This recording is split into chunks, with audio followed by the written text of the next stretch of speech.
Income naik bukan soal hoki, gaji naik itu bonus. Income naik itu strategi. Ini 5 jurusnya, jangan skip. Pernah kepikiran nggak gimana sih caranya nambahin penghasilan bulanan kita dan nambahnya itu lumayan signifikan? Nah, hari ini kita akan bedah tuntas 5 jurus ampuh dari e-book Deddy Hartono yang katanya nih dirancang khusus buat bantu kita mencapai target finansial itu. Nambah 10 juta rupiah sebulan? Wow, kedengarannya gede banget ya. Tapi penulisnya yakin ini bisa dicapai. Yuk kita langsung aja masuk dan lihat 5 jurus inti yang menurutnya bisa membawa kita ke sana. Oke, kita mulai dari jurus pertama. Dan ini mungkin kedengarannya klise ya, tapi menurut Hartono, inilah fondasi dari segalanya. Jadi lupakan dulu soal strategi, soal bisnis, semuanya itu dimulai dari satu hal, niat. Dan ini bukan sekedar pengen, tapi sebuah komitmen yang benar-benar kuat dari dalam diri.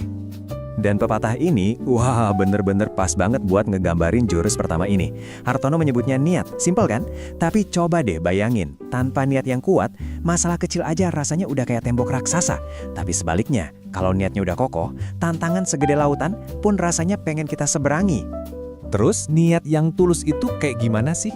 Nah, menurut Hartono, ini adalah kenapanya kita. Alasan dibaliknya. Bukan cuma, pengen kaya. Tapi lebih dalam misalnya niat buat bahagiain keluarga atau buat bantu orang lain. Inilah yang jadi bensinnya yang bikin kita nggak nyerah pas lagi susah-susahnya. Oke, niat udah kuat nih sebagai fondasi. Terus gimana caranya biar hasilnya cepat kelihatan? Nah, disinilah jurus kedua berperan, leverage atau seni pengungkit. Intinya, ini soal kerja cerdas, bukan cuma kerja keras. Ingat nggak pelajaran fisika waktu sekolah dulu? Soal tuas pengungkit. Nah, konsep sesimpel itu, menurut penulis, justru jadi senjata rahasia para pengusaha sukses. Mereka pakai ini setiap hari buat dapat hasil yang luar biasa dengan sumber daya yang terbatas. Coba deh lihat gambar ini. Satu orang doang tapi bisa mindahin batu segede gaban, yang kalau diangkat pakai tangan kosong ya nggak mungkin bisa. Nah, dalam bisnis, ini artinya kita bisa menjangkau pasar yang jauh lebih luas atau dapat pemasukan yang jauh lebih gede dibanding kalau kita cuma ngandelin waktu dan tenaga kita sendiri. Nah, di sini nih, konsep leverage jadi praktis banget. Hartono ngebaginya jadi 4 strategi jitu. Bisa jual ke banyak orang lewat medsos, bikin sekali produk yang bisa dijual terus-terusan, bangun tim biar jangkauannya berlipat ganda, atau gandeng tokoh buat numpang nama. Keempat-empatnya ini adalah cara buat melipat gandakan efek dari usaha kita. Oke, kita udah punya niat, dan kita udah tahu soal leverage. Jurus berikutnya, ini ngajak kita buat melihat lagi, tapi dari 2 sisi. Jurus ketiga itu tentang gimana kita melihat peluang di luar sana, dan yang keempat, tentang mencari bantuan buat ngelihat apa yang nggak kelihatan di dalam diri kita sendiri. Nah, buat ngejelasin jurus melihat ini, Hartono pakai sebuah cerita klasik yang nunjukin bedanya pola pikir orang biasa sama pengusaha sukses. Situasinya sama persis, tapi kesimpulannya beda banget. Nah, ini dia ceritanya. Penjual pertama lihat masalah, langsung nyerah. Tapi penjual kedua, dia justru lihat pasar raksasa yang belum ada saingannya. Ini bukti nyata kalau peluang itu seringnya bukan soal kondisi di luar, tapi soal cara pandang kita.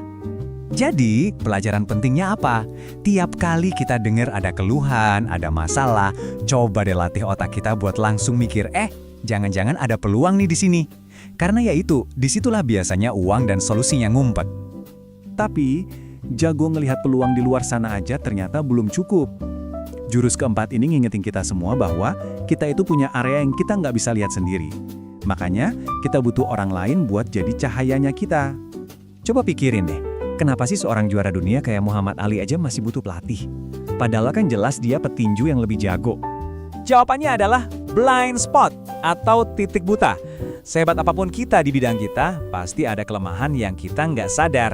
Nah, mentor itu ibarat mata kedua kita. Dia bisa lihat kelemahan itu dan bantu kita menghindar dari kesalahan-kesalahan fatal yang nggak kita duga. Hartono bahkan punya formula suksesnya sendiri. Bimbingan dari mentor, dikali tindakan kita, dikali kendaraan yang pas. Nah, soal komponen terakhir ini nih, kendaraan, ini juga penting banget. Yuk, kita baras. Dan sampailah kita di jurus pamungkas, jurus kelima, memilih bisnis yang tepat. Atau istilahnya Hartono, memilih kendaraan yang tepat buat ngebawa kita ke tujuan. Analoginya keren banget sih ini. Kalau tujuan kita keliling dunia, ya kita butuh pesawat bukan sepeda. Sama kayak di bisnis. Model bisnis yang kita pilih, itu nentuin seberapa cepat kita bisa nyampe ke target penghasilan yang kita mau. Biar kita nggak salah pilih kendaraan, dia juga ngasih semacam checklist, cari bisnis yang marginnya gede, produknya berkualitas, dan yang penting ada sistem belajarnya. Jadi kita bisa terus berkembang di dalamnya. Dan kerennya, dia nggak cuma ngomongin teori. Hartono juga cerita soal perjalanannya sendiri. Mulai dari event organizer, kuliner, sampai bisnis suplemen. Setiap bisnis itu jadi kendaraan yang beda-beda, yang ngebawa dia makin dekat sama tujuannya. Ini bukti kalau prinsip-prinsip tadi beneran bisa diterapin. Oke, kita udah bedah kelima jurus tadi ya, mulai dari niat yang ada di dalam hati sampai milih kendaraan bisnis di dunia nyata. Sekarang, coba kita tarik benang merah dari semua ini. Kalau kita perhatiin polanya, kelima jurus ini tuh kayak sebuah perjalanan. Mulainya dari dalam diri kita dulu, soal niat, cara kita ngelihat peluang, dan sadar butuh mentor. Kalau mindsetnya udah bener, baru kita melangkah keluar dengan strategi leverage dan milih kendaraan yang tepat. Semuanya nyambung. Tapi pada akhirnya, semua teori, semua jurus ini gak ada artinya tanpa satu hal. Pesan terakhir dari penulis itu kayak sebuah tamparan keras. Bisnis yang paling bagus itu ya, bisnis yang dimulai, bukan yang dipikirin terus-terusan. Nah, sekarang petanya udah ada di depan mata Anda. Pertanyaannya bukan lagi gimana caranya, tapi mau mulai dari mana? Dari kelima jurus ini, mana yang bakal jadi langkah pertama Anda? Semua kembali ke tangan Anda. Gimana penjelasannya? Jangan lupa like, share, dan follow channel ini ya.